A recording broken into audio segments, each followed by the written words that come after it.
কেন? দেখো না মামা, আমি কিছুতেই পাখি আঁকতে পারছি পাখি আঁকতে পারছো না। না বলে কান্না করছো? হ্যাঁ। ঠিক আছে, আমার কাছে এসো, তোমাকে কত সুন্দর সোজাভাবে পাখি আঁকা শিখিয়ে দেবো, দেখবে? দাও আমাকে। এই দেখো কীভাবে পাখি আঁকতে হয়, দেখবে?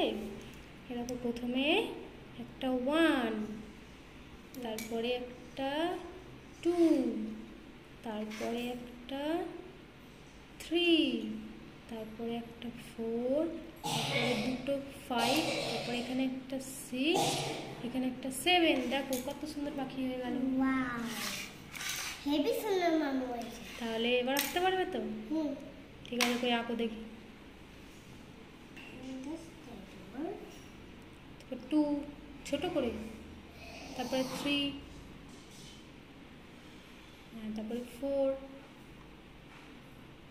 তারপরে দুটো 5,